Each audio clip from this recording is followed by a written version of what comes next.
Hard Hat's all about showing up to play hard, doing what it takes to win. If you want to cement legacy, win another. He's your third center. You don't want to pump him up too much, but it's hard not to. This is maybe the most I've ever agreed with you.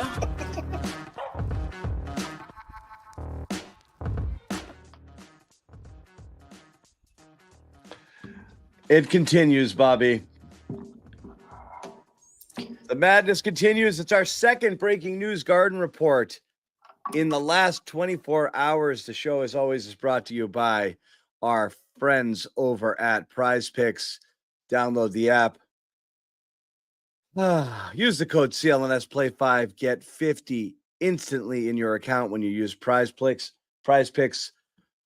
Pick more, pick less. Prize Picks, run your game. But we're here to talk about another blockbuster trade for Brad Stevens and the Boston Celtics in their quest to shed payroll and Kristaps Porzingis. And look, Bobby, it was rumored, expected, reported that Holiday and Porzingis would be the ones to go, and bang, bang, within 24 hours of one another, they go. The Porzingis deal, for those who don't fully know the details, Porzingis to Atlanta in a 3-team deal. It's Terance Mann and the 22 pick going to Brooklyn, and the Celtics get, and this is the part that's going to hurt a little bit. It's Georges Niang and a second-round pick in a 3-team deal. So coming off of yesterday, Bobby, and I'm curious because you guys did the show without me, and you know the reaction I think generally was positive to the haul that they got for Drew Holiday, the second-round picks, and a talented basketball player that you can choose what to do with, re-sign, trade at the deadline, trade now for other pieces, or play him. You can play. This one is totally different. This is a straight salary dump. The Celtics are now officially under the second apron, which is a big deal for them. But they did it all in one fell swoop. And if anyone questioned whether or not money was motivating everything that was going to happen this offseason, I think this deal kind of seals it. You're muted right out of the gate. For sure. And they could go even further here. They're within $15 million of that tax line now. I think that's a pretty easy target to get to if they want to here. And they've just done an incredible job. If you want to say that money movement was the goal here this summer, of doing so without massively damaging their asset base. They still have 2 picks in the draft tomorrow and Thursday, which is pretty amazing. And they moved off the 2 guys that it felt like were priorities to move off here when it came to that money dumping. So I like the Holiday trade. This one, it's creative, and they got another team to incentivize the Nets taking on significant money here. But you're obviously not getting much back here. The second rounder is a Cavs second rounder in 2031. Georges Niang, I don't know if that guy is going to even be part of what you're doing here this year. I suspect that there could be much more that happens here beyond all of this, because looking at this roster right now, especially, and we'll get to the Horford and Cornet stuff later, now that Porzingis is out the door, it's a pretty incomplete roster. It's definitely a roster that's not pushing deep into the playoffs at the moment. And so does that inspire you to do more here? Are there some ways that you could utilize the salaries you have now? Because the big news with this trade is that you're no longer a second apron team. So you can do multiple guys going out. Hooray! You can do more trade flexibility. So you can do more work here feasibly after this that makes you better now, or takes that step back. And that's the thing that we've debated here, John, is whether they're going to take a big step back now after a couple moves like this, or whether they'll try to alter the roster to build a team that can be competitive around Brown, and then eventually when Tatum gets back. It's hard to judge. It's almost like a draft. It's incomplete.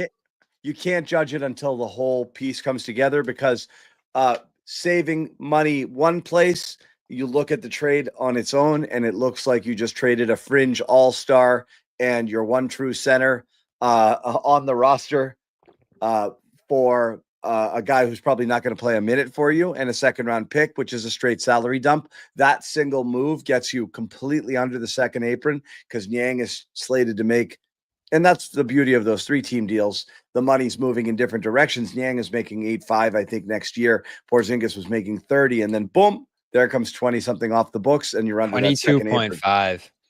Yeah, 22.5 in one shot. So look, it's incomplete because you never know what that flexibility gives you to be able to do stuff down the road. So I'm not going to say this is horrible.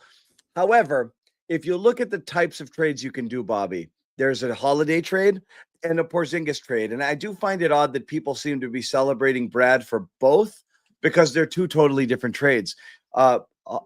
Holiday trade maximized value. You got a really good player in return and assets. You didn't have to give up any of your own. And you got off a contract that was a long-term contract, right? That you were really worried what that's going to be paying out in a couple of years from now. And Porzingis was the opposite. It was a one and done deal. You could have just kept him and let him walk and taken the savings at the end of the year. I'm not sure what you gained by trading him now for nothing, because you could have traded him at the deadline, or you could have just held on to him, made other moves to get under the second apron, and let KP play the year out, and then let him walk. What did you gain here? Nothing. Georges Niang in a walk year and a second-round pick. Nothing. You gained nothing. So this is, to me, at first glance, clear that Brad Stevens was given a mandate. You must get under the second apron to start the season. We've heard a lot of flexibility about they don't need to. They can wait. They can get to the deadline. They could go. Nope. This to me reeks of ownership saying, we're going to shave a lot of tax dollars before we take the court next year. Yeah, and they saved about $200 million already here. And they've saved $200 million, which is important. But let's not pretend this is Brad playing 4D chess. This is Brad being given orders and then Brad executing these orders in a very, very good way so far. Because again, the Holiday deal, some value in return, and the Porzingis was watch me move all of this money in one fell swoop. But it's a massive step back in terms of where they're going to be on the court. Was there a Porzingis deal you could have done that saved you a little money, made you a little more competitive, and got you more return? Probably, but that's not the one they did. They did the let's save as much money as we can deal. And that is harder for fans to stomach. Yeah, for sure. And the Nets thing, you cashed in on that. There was only going to be a couple opportunities for any team around the league to use some of the Nets cap space, and they did that here. So I think that could be part of the timing as well. So again, you know where I was at, John. I was in favor generally of starting the year with Porzingis until you could get value back for him. And they clearly did not here in this spot. That's what I thought. Yeah, they favored the money coming back. And who knows? Listen, they know about his health and what he's been to them on and off the court and all that stuff. And maybe they just didn't feel good about moving on with Porzingis as part of this picture here, particularly when he could get injured or have anything else go on to start the year and have the value get hurt even worse and less opportunities to move that contract in full and all of that. So yeah, there's definitely things that could have happened later. There's definitely things that could have happened in the near term that were possible. All the trades I was looking at were bringing back guys who are making 20 million or so and having those guys be stopgap players or trying to move on from those later. So if you're looking at guys that would come back and you're just trying to flip again, that's not a better option than this, like a Smart or a Vucevic even, or guys that just aren't going to do much for you. I don't think there were guys like a Simons that could come back and maybe play for you and be part of this thing into the future potentially. So this is where you're at. You were trying to move off money in different places. Now the question I have is, does this allow you to retain Hauser? Does this allow you to retain Cornet? If you can keep 3 players on this roster potentially here, including Horford, who are part of this thing going forward for a couple more years here, I think you feel much better about this. What are you keeping? What if next year, if you're punting on next year, what are you even talking about keeping Horford for? What benefit is there? Because he could potentially play multiple more seasons. How many more seasons? He's 100 years old. I love Al Horford, but like we're looking at early. It'd be a minimum. We're looking at early as 2 years away. I know. Yeah, for sure. And so I'll tell you who was happiest about this trade, and that was Noah. The reaction. Muted Noah. Muted. It's for the best. Can you hear me now? Yeah. No, I said I wasn't happy. I was actually bummed at the timing because I was like, I'm finally gonna walk away from my house for the first time in 24 hours, and then Yeah. the trade breaks. So, what's your reaction? I think it was probably. I mean, for them to be able to take on so little money in one move and not give up any assets was probably the best they could have done at this point. I mean, we knew he wasn't seen favorably around the league after the playoffs. The question was, do you bring him on heading into next season? I think the fact that they're below the second apron right now gives them a lot of flexibility as far as future trades. Now you can aggregate salaries, which I don't even know what that means because none of the trade scenarios that I've been looking at have involved aggregating players, right? We know that that's like the big change with the second apron. I'm not a Niang fan, so it's not like I'm excited about the return, but you effectively got Drew Holiday and Kristaps Porzingis off the books, which you kind of knew was going to happen without giving anything up and getting a player back who may or may not be a part of the future. I'm really only thinking about Simons because I don't think Niang is necessarily relevant here. So I don't mind the first few transactions here. It's all going to be about what happens next. If this is it and this is all they have here and they don't change much, it's definitely not great. If it allows them to keep some other pieces, I think it's probably for the best. Because listen, we've talked about Hauser. That's a valuable player. That's a guy who signed long-term at minuscule money, who can continue to help you for years to come here. If you can have him be a $10 million a year, 40% three-point shooter. If you can sign Cornette to a deal that keeps him attached to this thing for, 3-4 years here. And when Tatum gets back, he's part of the center dynamic there as you start to reshape that into the future. That's a positive here. If you're not keeping those pieces and the salary shedding just continues here, then you're in a tough spot and you're probably looking at more of a reset at the very least here. And there's definitely some further scenarios you could go here, John, where this is actually a rebuild. So that's the thing right now. You can look at it straight up and say very plainly, they're worse today than they were yesterday. That's a fact. And we knew there would be a step back. The question was how much of a step back. I know we talked about it a lot in the lead up here. And, Noah, I know you'd said a few times that like they're going to be looking for value. And in the Simons case, you can argue there was some value there. You get a younger player with an offensive skill set, a couple second-round picks, and you're looking more ahead to the future because you're not going to be stuck with Holiday's contract as he kind of ages out. You can't say that about Porzingis. This is clearly, and this is what I said right before you jumped on, this is the first indication that Brad was told, in my estimation, we got to get this tax bill down. So do what you got to do, but we're coming under that second apron and we're doing it to start the year. And that's what he's doing.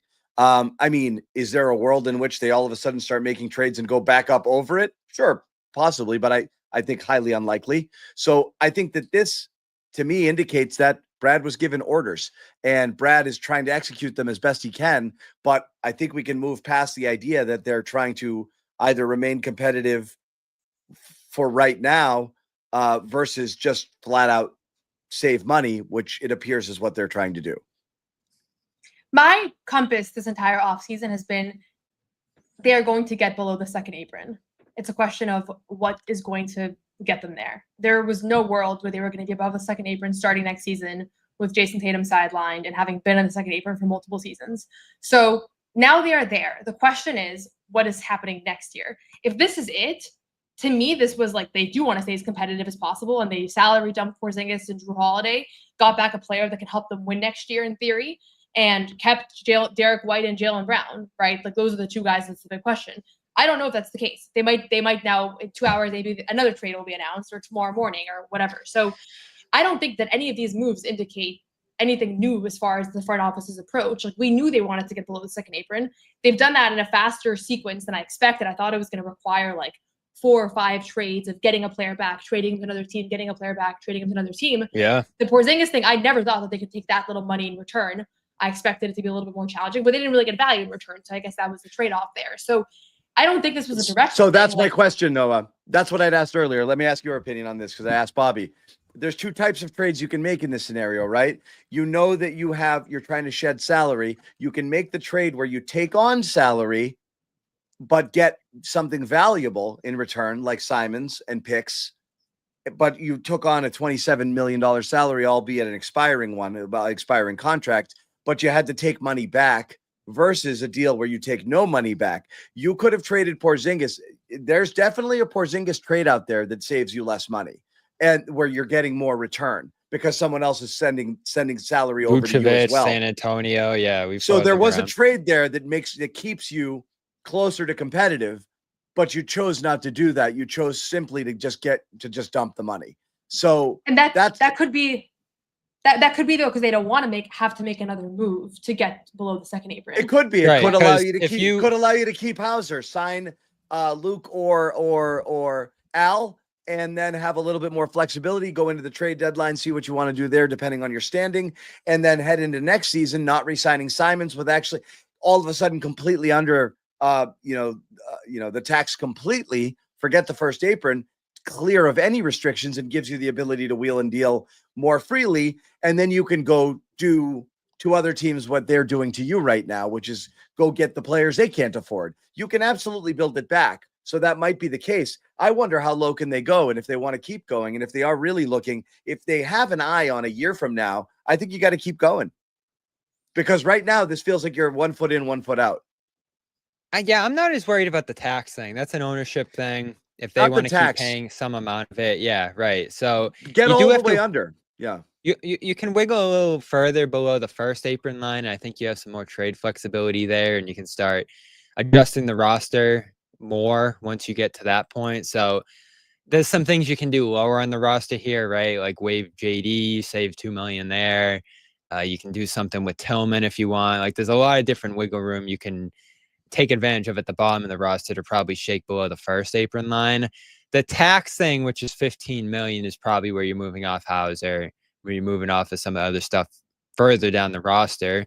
And you're still considering Jaylen White offers at that point. And like you said, John, seeing how far you could go in that scenario.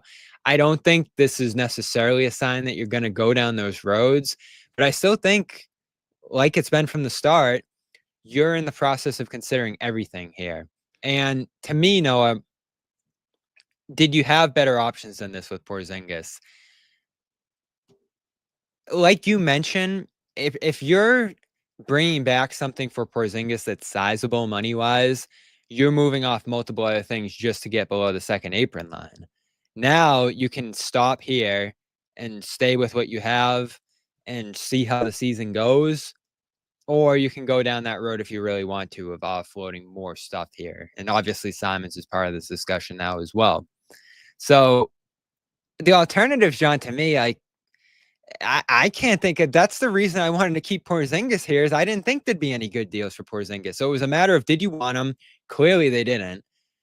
Do you want to get off as much money possible or bring back a player that you could flip later? And they chose to get off as much money as possible there. And again, like I said earlier, you really only had one shot at the Brooklyn cap space, and they used it here. And they got another team that incentivized Brooklyn to take on that money. So to me, it's a fine deal. I'm not doing backflips down the street. If they were getting back Okongwu or something here, I would be doing backflips down the street. But this is just a money-moving deal. We knew they were going to happen. And there weren't really any great options here, John. We could be sitting here and saying, oop, the Celtics have no picks this week because they moved off a couple of picks to get off these two contracts. And they didn't do that. So it's fine. It's not great. They didn't. But anything short of acquiring something in the middle of the first round, you don't really have picks to speak of. You've got flyers, late round, second round. I mean, that is what it is. But they need those. They need them because they are bankrupt. But those you do not. You have to hit a home run. Which there's one of these every couple of years, one or two players that absolutely hit at this point in the draft, but the odds are stacked against them that they're getting anybody who's making them better or even really making an impact on the roster in the next 5 years from where they're picking right now. So unless they're able to move up or into a different spot, even then, who knows? But I mean, realistically, just playing the percentages, and I don't want to hear outliers and Jokic and Dort and blah, blah, blah. Chances are they're not going to get better in the draft. They're not until they amass enough talent to trade into, enough assets to trade up into a place where they can pick a better player, or they go rock bottom and they're drafting higher in the draft, or a lottery team, or they trade someone like Brown or White and soar into the top of the draft. Other than that, the draft's not making you better. You need it because you got to fill out the roster, but the picks they're picking is basically like the new modern NBA of like, we need a bunch of second round picks so we can fill out players 12 through 15 on our roster cheaply rather than have to pay veterans. And that's kind of where they're at right now with their picks, is roster filler because they can't afford to pay real people. So here's the thing. I think it's really hard that we're evaluating this move in the middle of all the action. Yeah, you have to see it all. A lot of these second round picks could very well be flipped. It's possible. And now you can aggregate multiple players, guys that I didn't consider would 100%. trade assets, like the Jordan Walshes of the world, like those guys that at the end of the bench that were never going to get traded. Now you have a conversation around like, who do you package up here, right? It's not super sizable, but to me, I just saw this tweet by Adam Kaufman. I'll read it because this kind of captures where my thought process is at. And again, I hate this. I hate these trades. I hate the fact that you have to shed money, but we knew all this coming into it. We knew that it wasn't going to be fun. He says, can't imagine anyone thought that the Celtics would be able to shed salaries for Kristaps Porzingis and Drew Holiday without including any assets. Instead, they acquire a 20-point per game score, a vet with multiple playoff runs, and 3 second-round picks. Like, it doesn't feel great, but that's kind of like exactly what happened. They didn't include any assets as they shed those players, and they got back one player that's pretty promising and another guy that's like kind of harmless on a very low, salary. Well, I never liked him, to be honest. Like he's one of my role players in the NBA that I've never really liked, but like that's we knew this was going to happen, right? Like I would be bummed if they were sitting here. They just traded 2 second-round picks alongside Porzingis because they were so desperate to get off that contract, or they got rid of Drew with. I mean, that's where we were a month ago, though. We knew this was going to be the situation. Well, sort of. It's funny because when that did come, when I read that Kaufman tweet, I thought of you, Noah, because when we did talk about the first time a report came out, I can't remember if it was Stein I was against or Fisher. the validity. It was Fisher. Yes, exactly. I was Fisher. against it. Yes. And you were like, that's not true. That sounds like I was noise. right. So, but it's very possible that it was noise. So I'm not gonna, celebrate savings, like, yay, we did it. We saved. Like there was no celebrating this week, though. That's the reality. Yeah. Like what could we be celebrating this week? Nothing, sucks, but it sucks. It sucks. But I still think there's quite a few people who are not. I remember, Noah, the first show we did when I was like, okay, guys, do you now recognize how bad it is and how bad it's going to be? And you were like, no. And I was like, wait, what? I was like, everything's bad. They're going to get rid of people. They're not going to get good stuff back. It's going to hell. This team's going to be brutal. Like, they're taking a massive step back. And you guys were like, I think they'll be okay. And I was like, wait, what? Like, so where do you think they are right now? We either saw this coming or we didn't. I still think they're going to be okay. You can say, why is that an impossible stance? I can say that these first few moves are not like they were good moves while still having faith in where the team's going to be next year and moving forward. Like, I don't get why those things are at odds. They're not at odds, but it's for like next year. So when we've talked about the idea of like going into the toilet for next year, I honestly have always thought the hard reset is the best thing because I think they can get back up in 1 year, but they have to scrap next year 100%. There's this maybe competitive, maybe we're a play-in team, maybe not, that we're looking at for next year. I don't know what that gains you at all. The worst place you could be is stuck in the middle. If you want to do it, I would say go for a hard reset. And I'm not saying trade Jaylen. I do think you need massive value to trade a player like Brown because you have to feel really good that the pieces coming back are going to make you better soon and not just a bunch of lottery tickets and see if one of them hits. You have to get value in both the younger players coming back and future picks. And you're hoping to get your SGA Paul George situation out of that. Absolutely, I would consider something like that, but not dump for the sake of dumping. But I would look at next season as I want to win as few games as possible next year and then hope that I can come back up there. I'm wondering what's going to accomplish that because I don't know what it is that they're going to be doing next year. Like so, I'd be on. I like Simons, the player. I think moving him, creating more space, creating more money, getting more picks, doing whatever you can to stockpile assets to try to load up for a year from now is going to be save money and stockpile assets while leaving as much intact as you possibly can for a year from now. I think has always been the play. But for next year, I mean, I don't know. I mean, you're looking at let's assume Horford doesn't come back. You're starting next year with 2 of your 6 starters from last year. You're starting the year with 2 of them. Yeah, and so you have to consider the ability to stay above water next year versus making those difficult moves, and you can make some of those on the fly eventually. There's no rush to trade Jaylen. He's signed for many more years to come. White's even signed long-term here. So my problem with the strip it down tank approach and is just being an anti-tank guy in this sport in particular, especially with where the lottery odds are, is that it's going to be extremely difficult to get into those positions. And then you need luck once you get there, because there's still the Wizards of the world. There's still the Hornets, all of these teams that you can think of that are going to be in those positions that are going to be extremely hard, even if you tried to get to. Yeah, you're going to keep some of this roster together here. You're not going to get rid of everything just to get into that position. It is like, LeBron in the draft next year, or, it's just such a massive risk to take a tiny percentage chance that you'll get the next piece that's going to pair with Tatum and then eventually build around that. It just starts a massive process that could take years and years and years here. So you can address some financial issues you have right now, which is what they've done. You can still make some moves here to try to remain competitive and in the mix in a conference that's wide open here. I think there's a better path to getting to the top of this conference, John, than there is to getting to the bottom the way it's shaping up right now, while having something there when Tatum gets back. And if you don't feel good about Tatum getting back to where he's going to be eventually, you're screwed regardless at that point. And the tanking scenario that you're laying out is going to come eventually. There's always going to be time to tank.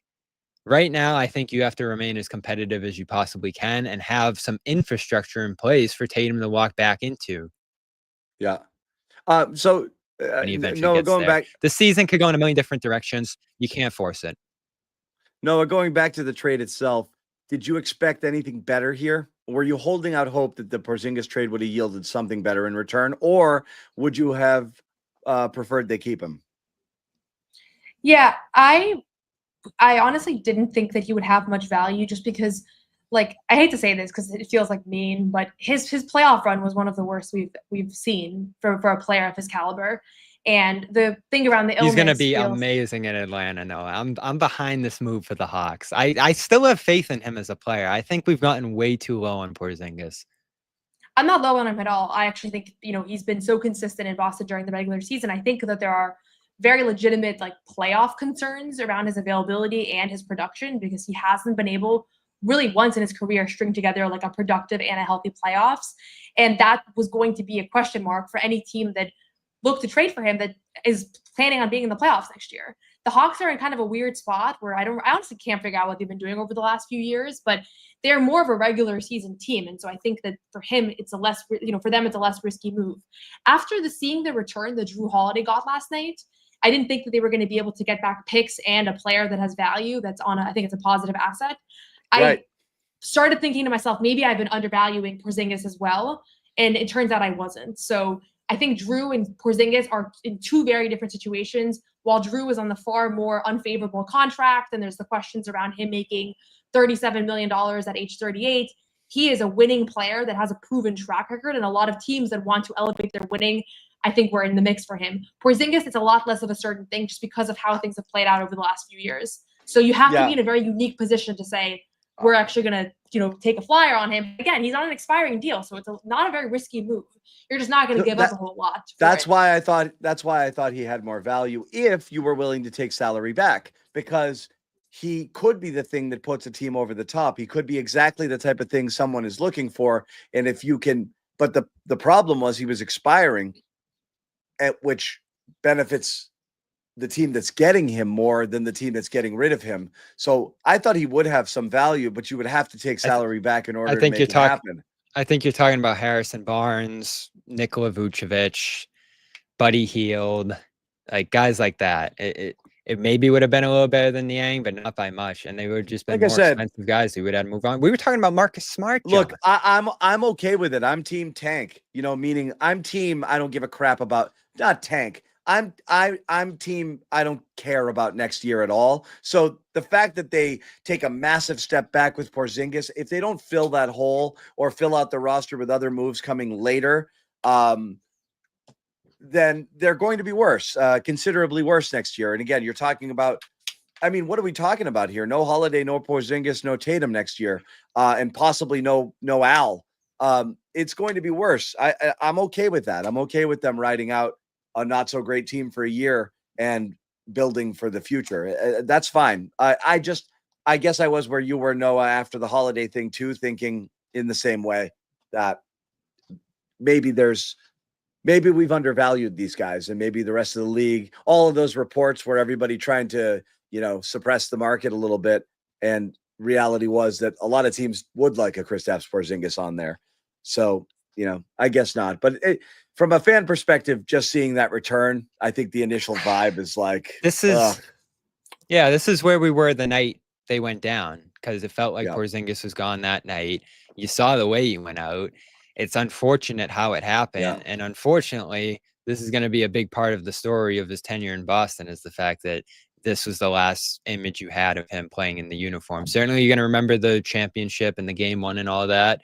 But this is the recency bias everybody's going to have with him, is that he was never available and that he was sick when they needed him most. And I don't know how you could control that if you're him. I thought he was amazing when he was available for the bulk of those 2 years. And I wish they could have kept him. I wish they could have had the Brown Porzingis combination continue into the season. But even Noah was saying to me last night on our live, like, there's some financial realities here that just aren't going to make that possible. And it would have taken some massive teardowns in other spots to probably keep him here. I understand that now. So that's what it comes down to, is if we're all in agreement that they were not going to be a second apron team next year, which I know sucks for the fans. And if I was a fan, I'd be like, why do I care about them being a second apron team? But they weren't going to do it, right? There are basketball penalties and you're not a contender. So it's kind of just, it's not logical to be. Well, to John's point, you had some time to get below, but here's my thing though. So do we like the fact that they're already below and now they have the ability to offer Luke money potentially? Now they have the ability to retain. Like maybe they even, get, keep Simons now. I thought for sure they were going to trade him for less money. So I think if we are all in agreement that they had to get here, which sucks. I'm not excited. I'm not like they got below the second apron, like let's throw a party, but I knew they had to get there. So the fact that it happened in 2 moves and that these were the moves feels to me like this is kind of a pretty optimal outcome. And like, that's not a celebratory thing. It's not like this is probably the least fun trade you could have, a trade to achieve a financial goal. And I know for a lot of people, it's going to be like, well, why do they need to reach that financial goal? It's just, if you talk to people around the league, everybody knew this was coming. Like this was not a surprise that they were not going to have basketball penalties and also not contend for a championship with Tatum sidelined all year. Like that's just not, no NBA team would have done that. You have to reset the clock. Now the tax clock has to reset too at some point, but we'll see if that's now. And that is important to look at, because it's not, if you didn't make this trade, or if you did but didn't get rid of all the money. So let's say you did a trade similar to the Holiday one, where you took back 2/3 of the salary or more in a trade, and you only saved another $7-8 million, and you've still got another 10 million or whatever it was necessary to get under that second apron. That means you probably lose Hauser as well. Right now, if your only goal was to get out on the second apron, it's possible that this trade, in fact, is Porzingis for Niang, Hauser, and Al, and a second-round pick. That's how you have to look at it. If that's all you do, if there's no other trades, because those other 3 would have been gone if you don't make a trade like that, right? You wouldn't be able to re-sign Luke or Al, and you wouldn't be able to keep Hauser. He would have been a straight salary dump trade, into somebody's mid-level or something like that. So if they retain all of these people, that's essentially what this trade becomes. It's not just what you got, it's what you can keep. So you have to look at it that way, because otherwise those guys were gone. And I think that changes the perspective a little bit. Plus, also, there could be other moves and other things that you could do, which frees up more money. So who knows? I also have to think, and I've grown increasingly confident that I was going to keep playing in next year. I've grown increasingly confident that he'll be back on this team next year, even especially given that he's been at the facility pretty consistently in recent weeks. So I think they have to feel good about him being back. Who knows where the Luke market's going to go? I don't think you know until free agency doors fly open whether he's going to get blown away with something or not. But I have to think with moving on from a Porzingis, you have some confidence that there's a starting caliber center on this team next year, because we've talked about it now with this decision. If you lose Porzingis, Al, and Luke, which is possible here, what is it, Kada, Tillman, a draft, like I can't imagine how you move forward with that kind of front court again, unless you're tearing everything down. Yeah, it definitely. I feel much better about their chances to retain Luke and or Al at this point than I did when the season ended, because of how quickly they were able to get in a better financial spot, and also just like you said, Al being around. I don't think retirement's on the table. Like, it does seem plausible. Is that enough, or Luke and Al enough in your front court? I don't think so. So you still need some solution there, because we already saw Al, at his age, he's not going to be able to play every night. And I think Luke Al alone doesn't feel like the solution. No, and I think Luke's going to have a bigger role if he does resign. But you probably need something else. So the thing it's tough. It's like we're almost evaluating, like we're so in the thick of things right now that I don't know what's going to happen next. I do know that I like the first couple moves here, in the sense that you still have your core intact and you achieved a kind of undeniable financial. So you could move Well, off. I want to ask you guys a question on it. Like, so Bobby and Noah, you guys have your head wrapped around this a little bit more than everybody else. I want to explain to people exactly what they can do now, just that they're under the second apron, that they couldn't do before. So I want to get into that. We're going to read some of your super chats. We're going to talk about whether this trade like increases or decreases the likelihood that they move off of either Jaylen Brown or Derek White. So we do have a little bit more to discuss in this show. We have a lot of people watching here right now. For those who are new to the show, it is the Garden Report, part of the CLNS Media Network. Make sure you like and subscribe. Like this video. Feel free to join the comments. We will put a lot of them up. We'll talk about them as well. Support us through super chat donations. We'll put your super chat up and read your comment on the screen. And subscribe to the channel. That way, turn on your notifications. You'll be notified every time we go live, which is breaking news all the time, sometimes just for fun, and after every single game. And again, a lot of you guys here are OGs, so you already know that. But if you are new to this, that's who we are and what we do. And you can find us here probably, God, how many days a year? 100 something, 150. I mean, my goodness, how many shows do we do in a year? A lot of shows. Too many. But I think it's fine. We do want to tell you about our friends over at Prize Picks. Again, #1 daily fantasy sports app in all of North America. Very simple, very easy to play. Pick more or pick less on 2 or more players.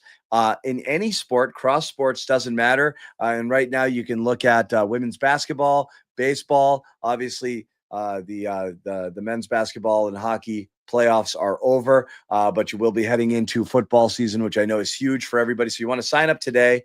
Enter that promo code CLNS. Pick more, pick less. There it is on the screen. You see it. Code CLNS. Play 5, get 50 instantly in your account. Once again, Prize Picks. Sign up today.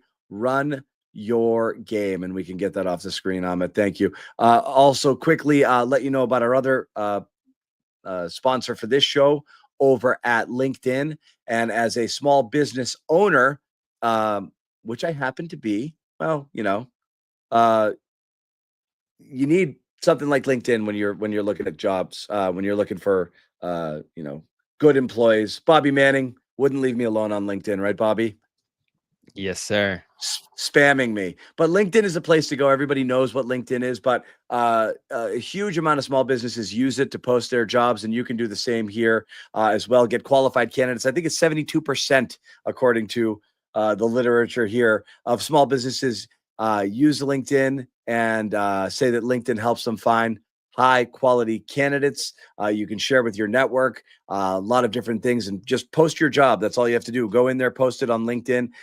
The qualified candidates will start rolling in. We use it here at CLNS Media all the time. So again, post your job for free at linkedin.com/garden. Once again, linkedin.com/garden.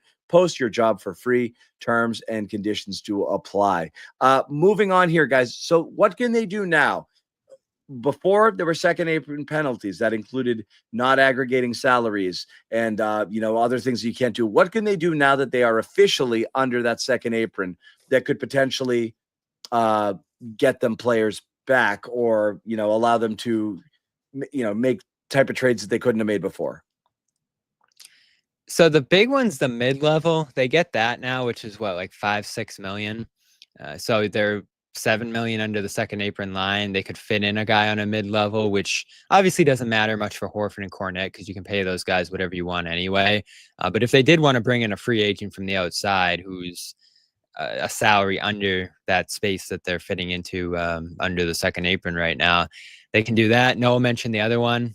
Sending out multiple players in a trade as part of salary matching now works. So if it's a couple minimums to add 6 million to a trade, if it's 2 salaries like White and Simons going out the door to bring back an even bigger contract, if you're trying to take a swing here, or if you're just trying to offload a couple of different salaries together to do some of the financial stuff we're talking about, you have the ability to do that now. You can sign a buyout guy too, if that matters. Like, do you want Bradley Beal?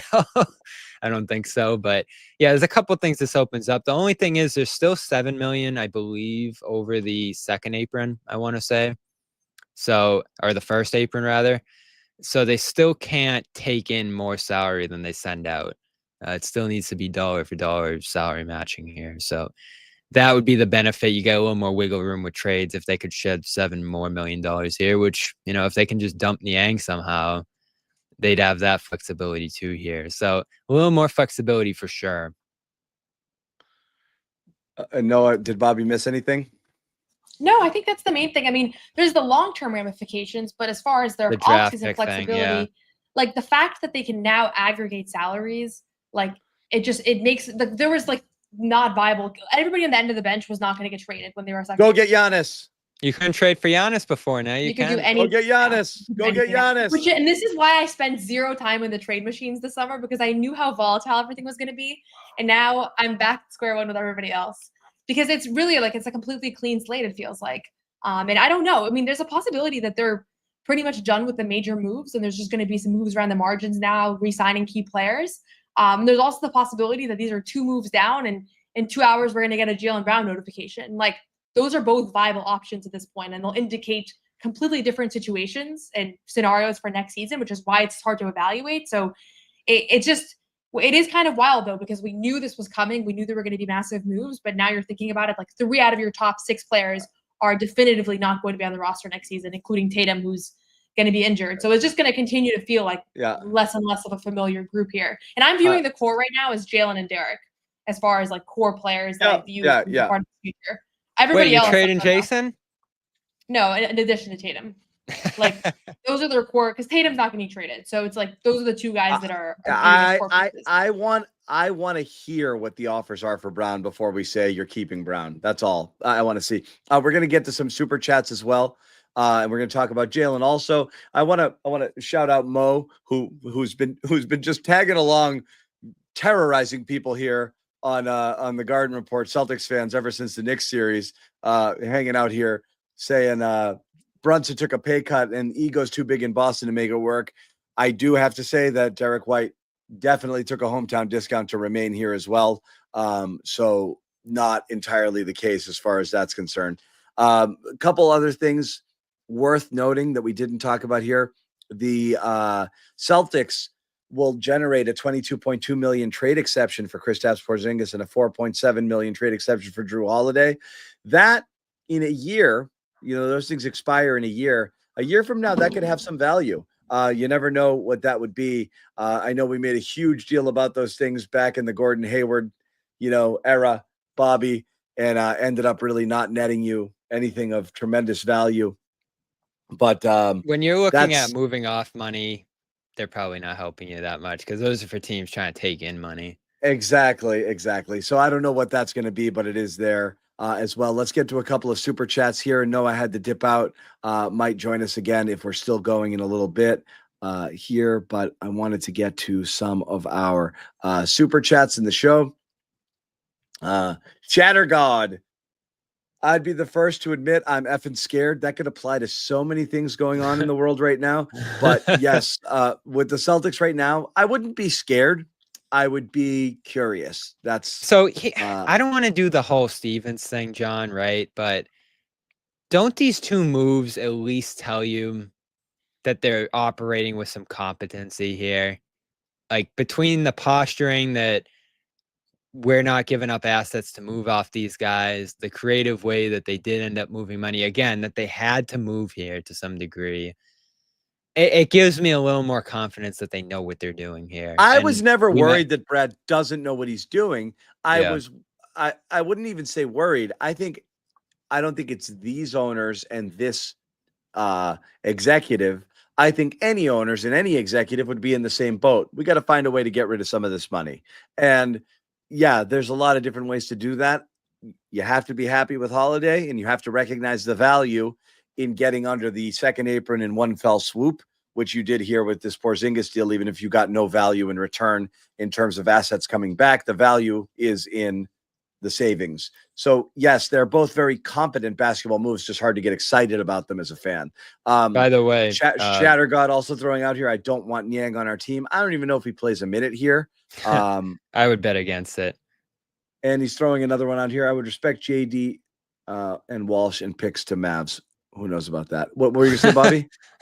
A couple of things. I definitely, if you were picking between Niang and Hauser, those two are pretty redundant, right? Their skill sets, their roles. You're probably moving off the 8 million, and it's not as much as moving off 10 million like you would with Hauser, but you want to keep Hauser, right? And Niang's not necessarily a Hauser replacement. He's a good shooter. He's a good player. You heard about the playoff experience, right? But you want to keep Hauser here. I think that's a objective they're trying to accomplish with some of these moves that they're making here, because again, Hauser has value because he has real value.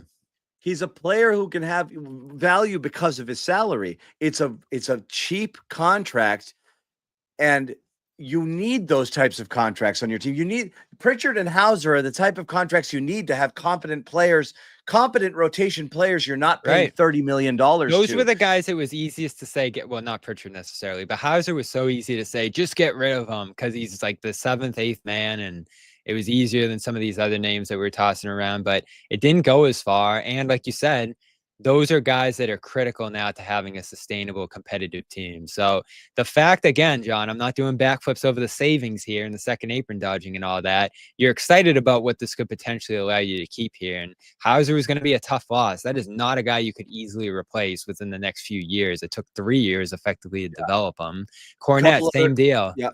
Couple of years to develop that guy. I have a feeling Brad isn't done here. Definitely. We think that that's happening as well. Thank you, Croatian kid. Jace, Mark, we are only down 3 starters. We got them right where we want them. We'll be fine.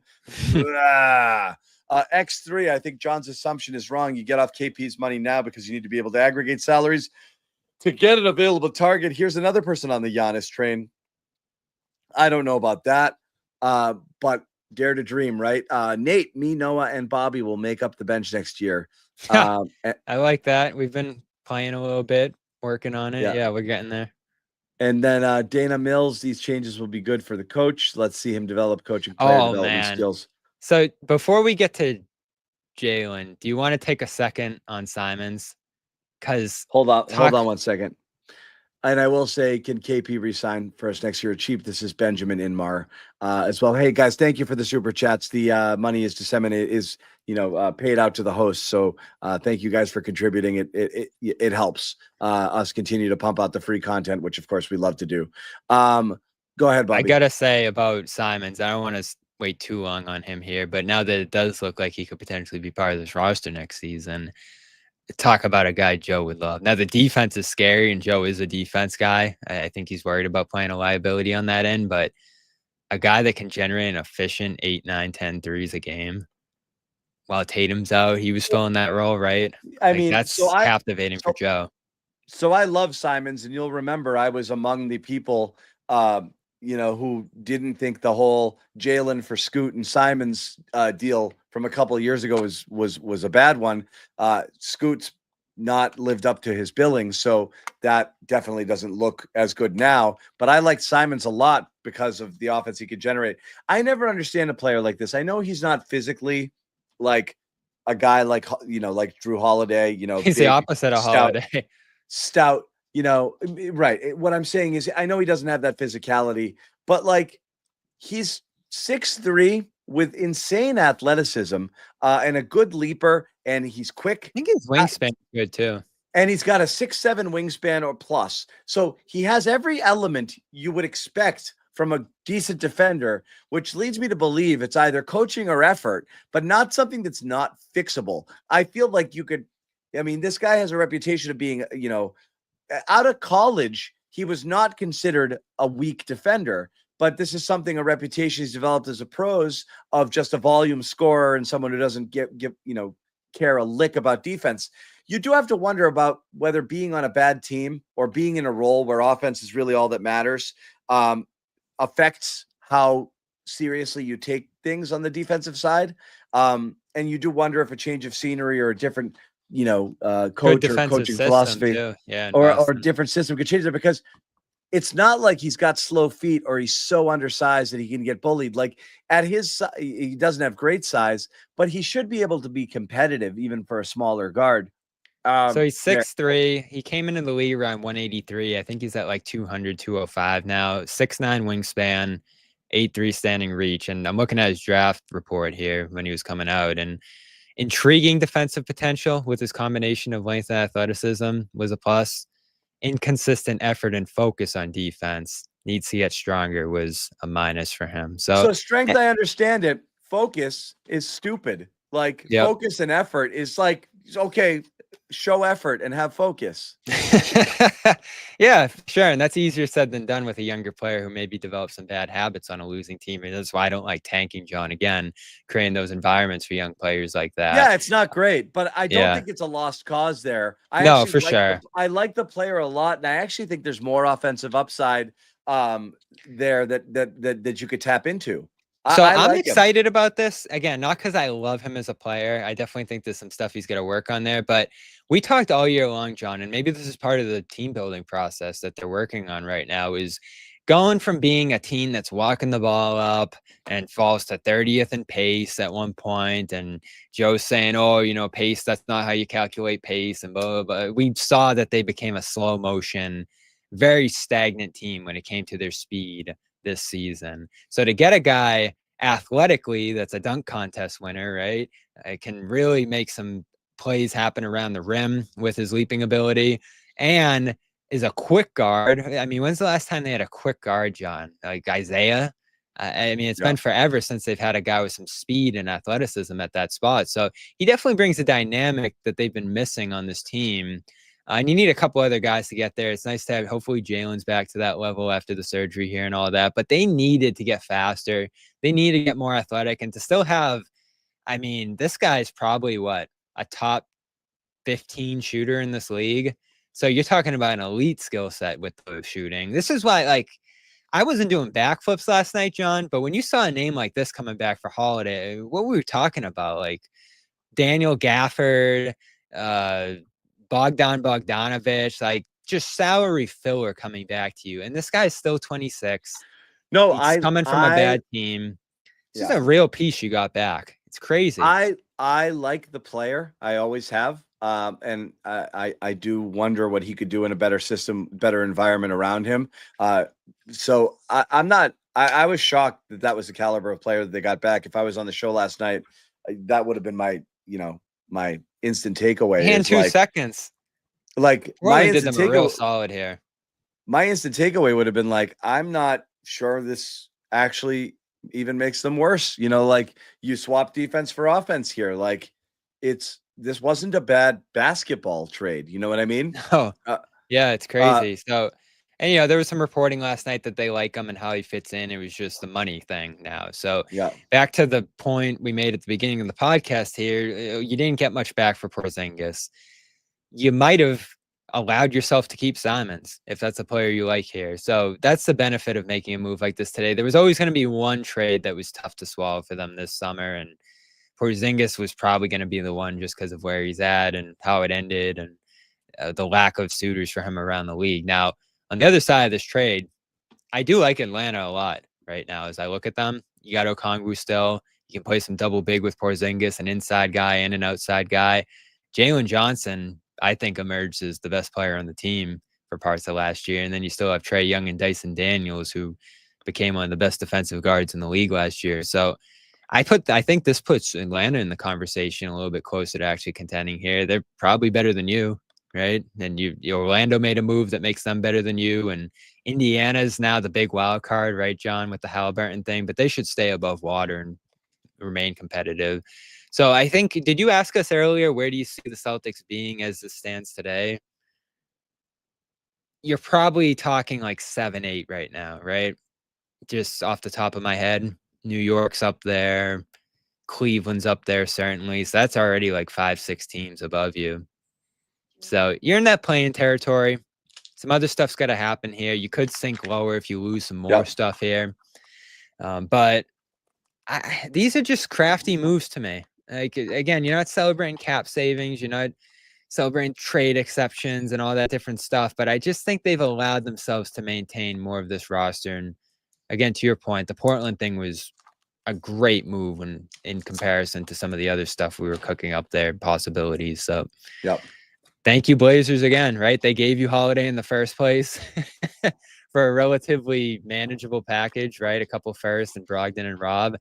Now you're sending them back out there when you really needed to dump them, and they're doing you that solid too. So, yeah, this was pretty good stuff from them the last couple of days. It's incomplete, but I'm happy with these moves. Yeah. Again, I'm not happy with the Porzingis, but I understand it as a necessary evil. What are we gonna do without Porzingis' quotes next year? Man, this team got a lot more boring. Here's the thing, though. You lose Porzingis' quotes, but you also don't have to sit through Tatum press conferences, so it's a bit of a wash there. But Celtics, couple other things. Celtics trying to move into the lottery, as a report out there right now, and that multiple teams have shown significant interest in Jaylen Brown.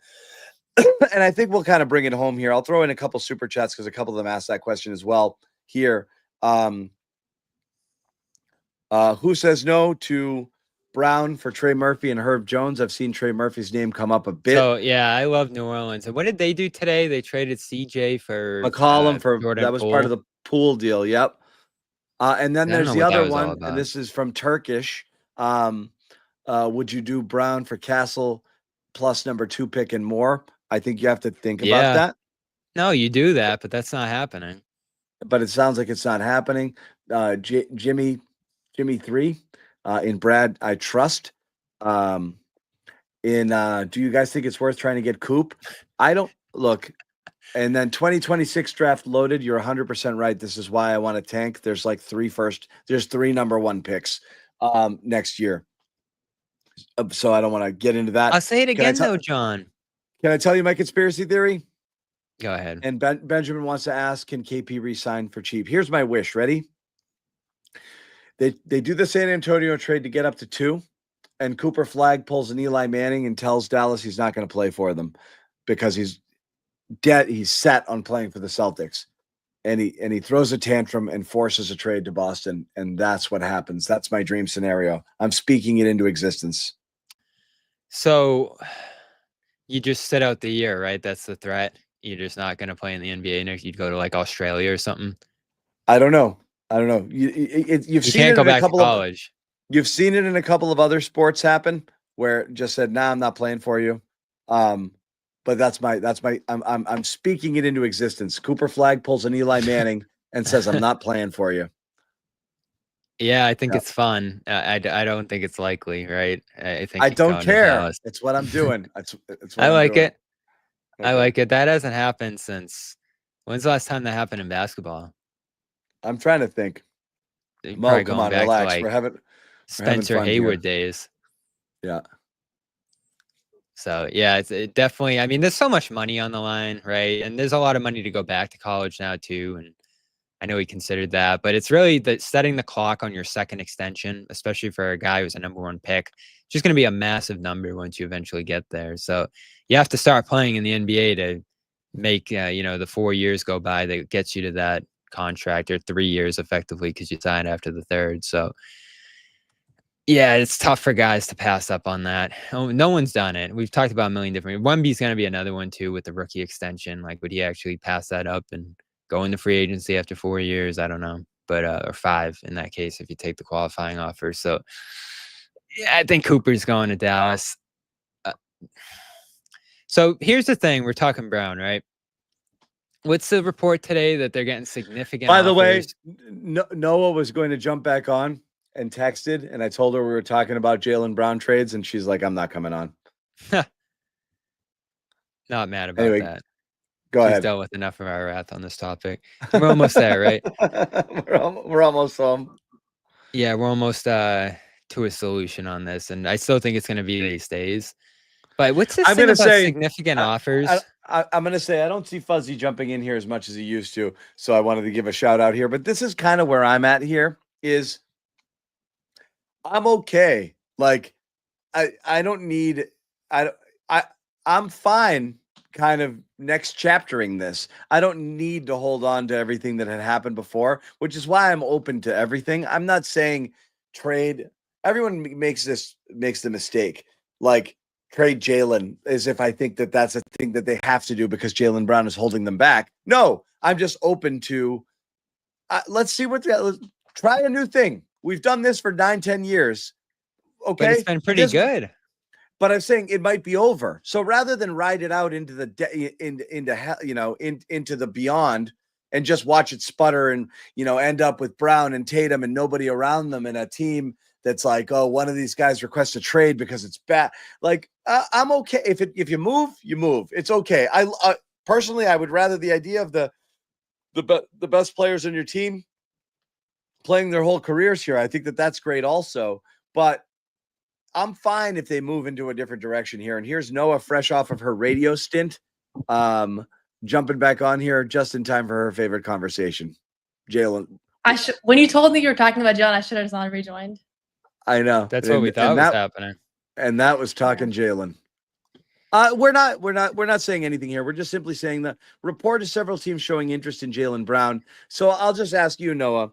It's not about I was qualifying my Jaylen stance here. It's not trade Jaylen because you'll be better without Jaylen. But I have always believed that if Brown's perceived value is as high as Celtics fans think it is, or another team out there thinks that this is my alpha and I'm going to get him and willing to do the Paul George deal, do the Harden deal, do that type of thing, I think it's insane to not do it or at least listen to it. I don't understand the mentality of you can't trade Jaylen Brown. Like I think that's insane. So is there anything that would entice you to move off here? Anything that's been talked about? And right now, what's the most attractive? The number 2 pick and Castle, which is neither of those things seem to be on the table. But like, is there anything out there where you'd be like, for that, I would consider it? Somebody had said something about, or if a team offered 5 first-round picks, are you thinking about it? So I think the first thing I'll say, John, just to your point about like people saying I would never, that's insane to trade him. I actually think if you're a Celtics fan, that's like a very normal stance to have right now. Like you should feel that way about your franchise players. And that's why Brad Stevens is not an emotional fan, but he's the cutthroat general manager. And he might have to make moves that, are very unpopular with the fan base. And I think it's okay. Like I see a lot of people online being like, we shouldn't even entertain this discussion. And obviously every discussion is entertained, right? They had a conversation, I'm sure, about whether they were going to trade Jason Tatum, for God's sake. Like Nikola Jokic today, their general manager said, Jokic could get traded. Like there's no such thing as being untouchable in the NBA. That being said, I think my biggest thing with Jaylen Brown, why I'm not excited about the prospect of trading him, is that he's a very proven star in the playoffs, and there are actually not that many guys that fill that box. And so if you have reason to think like we are never going to be able to field a competitive roster again with Tatum and Brown based off of how we feel Jaylen's going to be post knee surgery, how we feel Tatum's going to be post Achilles rupture, financial restrictions that maybe we're not aware of, maybe they're not willing to spend as much luxury taxes as we would think they would, then that's why you would shop him. I think if you think that there's a world where you can come back to this core and get back to where you were, like I don't think that door is closed. And In fact, that combination of players probably gives you the best chance to win, just because we already know it works. And we already know those guys are elite on both ends, and that's really hard to find. So yes, if they offer them 7 first-round draft picks, like, we're rational here and we're talking about things from a financial standpoint, of the team building standpoint, like it would make sense to make that move if these are good, good picks. Like we're talking about the Paul George trade, like that type of return. Of course, you can't say, oh, I love Jaylen Brown, I don't want to trade him. But I think most likely you're not going to get a return that's going to warrant that. But we'll see when it happens. Like if he gets traded, we'll all of a sudden see what was the best they could get for him, and that'll answer this kind of long-standing question. Well, the tax thing's a big deal here, right? Because if they're not an ownership group that's willing to pay tax, that's where you get forced into a move like this for non-basketball reasons and probably make a big mistake. And how many teams around town, John, for money reasons have just made awful decisions to move off some of their best players? You want to at least put yourself in position financially to be able to keep Brown and Tatum together here by paying a little tax. And like we talked about, with them being like 15 million or so above that line, if they're going to make a mandate to get below that tax line, that's where you're losing Hauser. That's where you're losing some of these other pieces on the periphery of the roster, Horford, Cornette potentially, so you can stay below that tax line. And that's where you end up in a spot that you've talked about, John, which is it's Tatum, it's Brown, and it's nothing else. And you're just hoping some young players come through, or you get lucky with some draft picks, or a miracle happens that allows you to build a roster around those two. Because if you're not paying tax, if you're keeping Brown and Tatum together, you're probably not going to have a great roster around them unless you get super fortunate. So that's the challenge of continuing forward with those two. I'm optimistic that they're going to pay a little bit of tax to try to keep enough of this roster around it as possible. I think that's been the signal from this front office so far, is that they'll allow the front office to do what they need to do to field a competitive team, but we won't know until we see it. We won't know until we see it. So, I mean, if we're going to have an ugly show tomorrow, Noah, John, if tonight they shed more salary and get below the tax line and the moves aren't great. That's when we're going to be like, uh-oh, here comes Chisholm. But I have confidence that they're going to be able to keep Hauser, keep Horford, keep Cornette, keep some of those guys, just to have a team together around Brown and Tatum, and specifically Brown for this year, because obviously Tatum's not going to be in the picture. Now, as far as them being blown away, Noah, which is what we've heard, right? Like if they're going to move Brown, it's because they're blown away. What does that mean? Because again, everyone can say Cooper flag and Castle in 2 and just these crazy things that are never going to happen. But what's like a realistic offer that would actually blow them away per se for Brown? I think of a better version of what the Desmond Bane return is.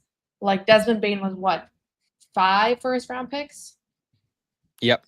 And we're talking Orlando first-round picks, which I don't think are going to be worth that much, because I think that team's going to be good for a long time. So, if you're talking about a team that there's reason to believe that team will not be good during those years, and you're talking about a haul of first-round picks in today's NBA, the kind of thing that can reset a franchise.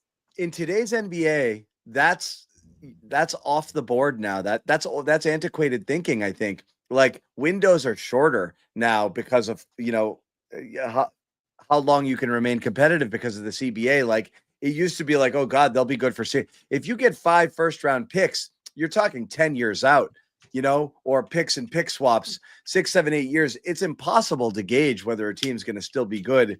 After that, everyone's we're seeing it in real time right now. So I do think you have to be a team that's good now to want to make a trade like that. So who intrigues me? So yeah, but the only way a Warriors first rounder in 3 years. The Warriors are intriguing. I feel a little bit better about that team having valuable first rounders. The Milwaukee Bucks, like if your star players are 23, like I still think that, you can't Bucks perfectly predict how the first round pick. I know, but if you can't perfectly predict these things, but there is a first round. All first round picks are not made equal, right? Some of them have a good chance of being lottery picks. Others are going to be late first rounders. So yeah, that's why the Magic move there, right? Yeah.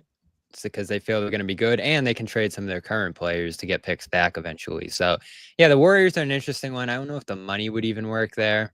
Probably not.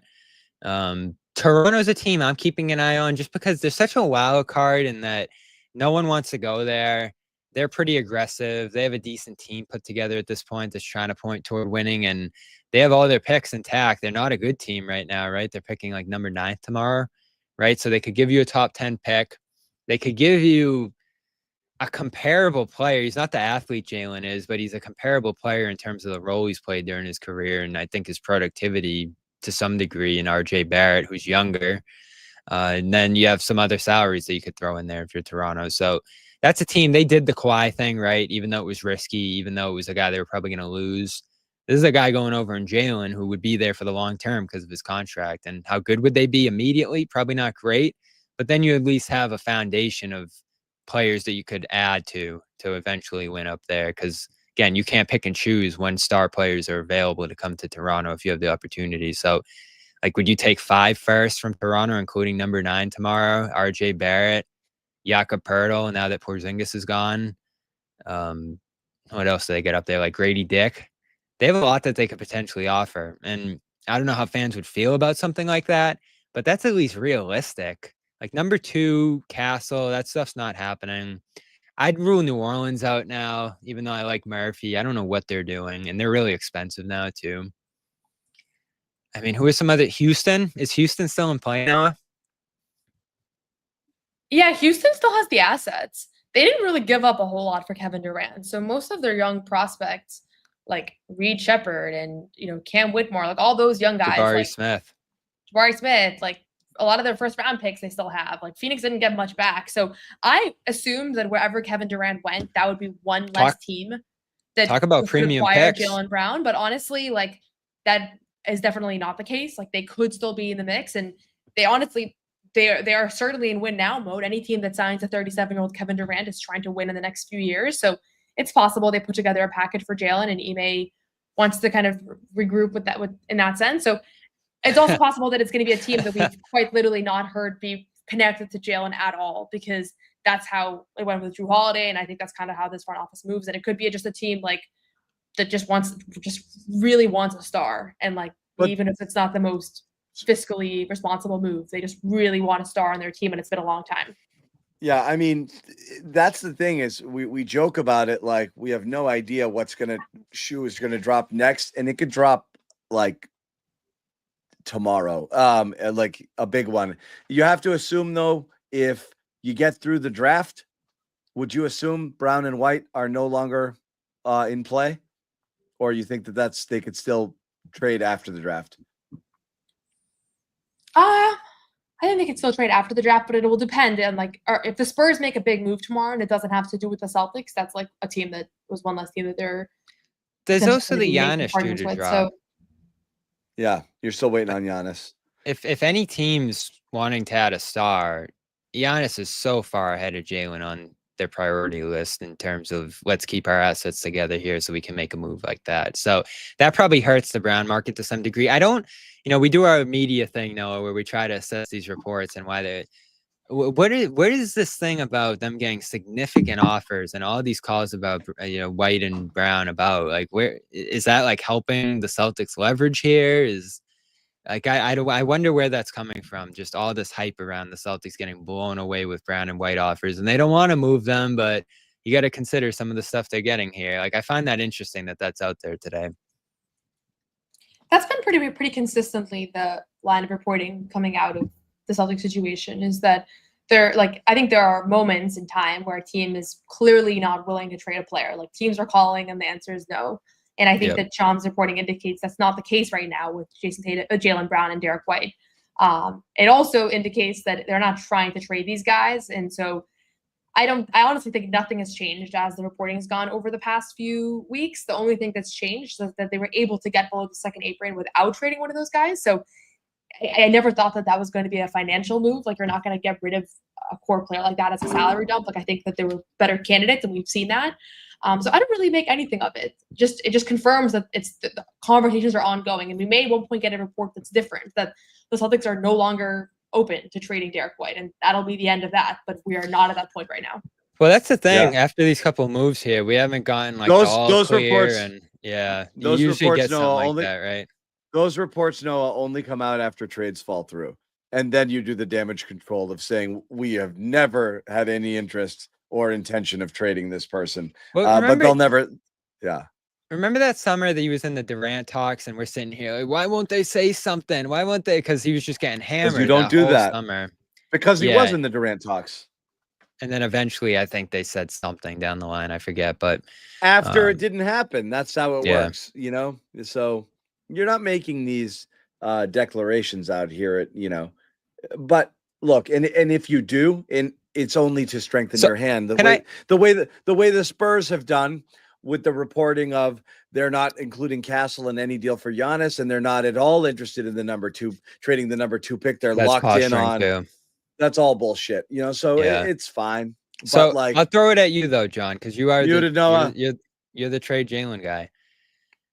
What do you want back from him? If you're gonna move him, what are you looking for? I am the wrong guy to ask because I've always thought his value isn't as Noah had mentioned the playoff performance stuff. I've always thought Jaylen's value is slightly overhyped and that you could recreate him in the aggregate with pieces and set yourself up for greater success in the future. It could also blow up in your face because anytime you trade for assets, those picks have to hit. So it's either going to be, you have the possibility for it to be the greatest move you made or a disaster. The reason I am more leaning towards it now is I'm just playing the percentages that I think if you wait around for both Brown off of his surgery, and again, it's not like he had the worst injury in the history of time, but we've seen how these things can go in a couple different directions.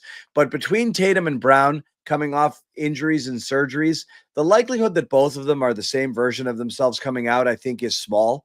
And so I think you have to recognize that the Tatum and Brown era is over. And that's where I'm coming at it from. It's like, you don't want to, you want to believe, that mom and dad are going to live forever and Santa's, Okay. real. My mom and dad. Why don't you go there right now? I have about to say, Santa? Let's but go with Santa. it doesn't look. It doesn't always work that way, and that's yeah. I don't know if you Go guys are ahead. reading the chat, but the chat just did a controlled prank that totally worked on me. Did you guys see this? No. Everybody in the chat started saying that Jaylen Brown got traded to Chicago. And I completely thought it was real. And I started pulling up Twitter and refreshing and being like, my notifications aren't working. So I don't know how you guys it was like 20 people at the same time. So it was very believable. Yeah. So I just want to give a shout out to the chat for, I'm turning the chat off now, but it was very successful. I don't even know where that came from. It was like, do you guys have a group chat? Like, I don't understand. So Well they done. got Well Discord. done, chat. So Yeah. there was one other thing out there. I guess it was from Bull Pet, right? One of the things was Holiday's piss. But no, which, but Bobby, just to finish that's my thinking on it is, I think that and then my calculation is. So you're willing to take less than most people would be. No. It's not willing to take less. I think you have to be aggressive in your pursuit rather than. I don't think the philosophy of being overwhelmed is the correct one. I actually think you have to aggressively look at doing it as a means to keep it going, perhaps into the rest of Tatum's prime with whatever else you're able to keep around it with Derek or whomever, as the last chance you can get to reload and have something going forward rather than ride those two off a cliff, have everybody be 30 plus coming off of injuries, and then just, okay, well, then you're selling them off for nothing, just trying to get off of contracts, and you enter 5, 6, 7 years of darkness. That's the worst place to be. So I'm okay to kind of, like I said, take a step back to take a step forward, which I think you could do fairly quickly in today's NBA. But I think you do have to kind of do a hard reset, which is I'm okay with for next year. So my dream scenario, and someone in the chat called it apocalyptic. But my dream scenario would be trade Jaylen for and end up in the lottery next year, and have next year be a total wash, and then reload with future assets, a lottery pick of your own for next year, Tatum coming back, having preserved White and cap space to be able to go out and get other moves. I think you could come out of this in a year back at the top of the mountain faster than you would be if you just kind of wait things out and hope that everything's okay with your two stars coming off of injuries, as they kind of get into years 10 and 9 and 11 and 12 of their careers. So it's a calculus. That's how I'm reading it, but it's not specific to the player. I just think it's the opportunity that you have. And the only way that you could potentially do that, I think the other method of holding on to those guys and hoping you could piece something together around it is less likely to hit. So I'm not saying mine will work, but I think the other one is less likely to hit for you. That's all. Can I ask a crazy question? Yeah. Would you ever consider trading Jason Tatum? Yes. Right now? Well, do you have to wait till next year because of the Supermax? This is year one of the Supermax extension? He's eligible like July 6th. That comes off next month. I would also. I would. Because I wouldn't, honestly, but I'm just being devil's advocate here. If the mindset is like, this group is never going to work again, this core, can't you get an even better return for Tatum back if you're going to hit the reset button and then you don't have to do a gap year? Like, again, this is not my stance, but by your thought process, like, I'm just curious if that appeals at all. That's the difficult part with that decision is what, it's the same question with Jaylen. Like, what qualifies as a good return for Tatum? It's almost impossible to say. Like, I'd love to get Giannis back for him, but is that a good move? Do the Bucks even want to do something like that? I'm talking Paul George Thunder vibes, like, yep, young prospect, million picks, Like, I'm not talking trading. It's so different because George was ready to go. Like, I don't think you can get that while he's hurt. So yeah, I don't think you can. But no, yeah, you consider everything, right? I don't think you're opposed to any idea necessarily here, and I think at that point you're probably building around Brown long term, which I don't know if that's the move here. Like, the Brown Tatum thing to me, it's not. That's the other thing. Is their ability to do this together. I'm not married to either player, and I don't think they're doing it together per se. I think you had to basically sell your soul to get the pieces to be able to get them over the top there. I think just retaining that core of those two, if you don't have the flexibility to put talent around them, we've seen it already. We've seen this movie. But that was a long time ago, though, John. They're much better now. But my point, Bobby, I will say, because someone brought this up on my Twitter, and I'm gonna bring it to you now. I was told on last night's show, you tell me true or false, that you said Simons is 26. We pretty much know what he's going to be right now. Yeah, I think in terms of his development track, he came in the league at 19. But yet you still think 29-year-old Jaylen Brown is improving. Like, I am confused. Like, I think Brown and Tatum have been pretty close to what they've been for a couple of years with some improvements. I think Tatum's overall game feel has gotten better. And Brown, I think in the earlier part of his year, you could see more leaps across the way, where each year he did acquire a skill set he didn't have before. They've been fully baked now for a couple of years with minor tweaks or adjustments. There's not another level necessarily where they're going. So you have a pretty good idea what these guys are. I don't know that you're winning just with those two and a threadbare roster around them. And I do think we've seen that they did need a lot of help. Factor. If they were both fine, and you've got injuries. Yeah, I don't know. You could project improvement because they've been improving prior to the injuries. If they were healthy now, with these injuries, you could project regression. But to answer Noah's question, if you're going to keep one, it has to be Tatum because he's the more complete player who is more of a cornerstone. I don't think Brown can be your alpha dog here. So it's if you're going to trade Tatum has the more devastating injury. But Tatum has the injury that's less likely to come back for him. He probably is. Probably still a lot higher. Probably still higher, I would say. Sure, yeah. So my thing is, again, I'm not advocating for Jason Tatum to get traded. I'm just saying that trading either of these guys it's not like you're in a great spot with you trade Jaylen for a bunch of young prospects, draft picks, and then you have Tatum coming back from an Achilles tear. Like you said, John, nothing is going to be a sure thing regardless. So it's just a question of, do you like your core enough of Tatum, Brown, and White, and Pritchard, whoever else you believe in around them, enough to say, hey, we can compete for a championship? Because a lot of teams try to hit the reset button and it doesn't work, right? Like that's the thing. Like, you see teams all the time, trade their aging star, do the whole thing. And like the Thunder did it properly, and that can be very enticing, but there are way more stories when it doesn't work out like the way it did with Oklahoma City. So I'm very cautious against that approach. And it's not, I know people think I defend Jaylen all the time, and maybe that's true, but it's really not personal to him. I feel the same way about getting rid of Derek, but Tatum. Like, it's like, you have a good thing with these couple of players, and the pieces around them are going to change. They already have several times throughout their career. Yeah, but no, it's less the likelihood that you're going to hit, and it's more the likelihood that you're not going to go anywhere. I'm looking at that. I think that if you hold on to pieces as they get older, especially coming off injury, and you're hamstrung by the salary implications of two supermax players, putting the roster around them for this to ever be a team that can compete for a championship again, I think, especially given the fact that you have very few assets right now. You don't have any up-and-coming players that, like, you don't have that guy who might be the star in a year or two. You have nothing. You have some decent players and role players. You have Pritchard-type players who are great to have on your roster, but that's not the next gen. You don't have anything coming up the pipeline, and you don't have any picks that look to be lottery picks or anything juicy for the next however many years. In fact, you have picks going out.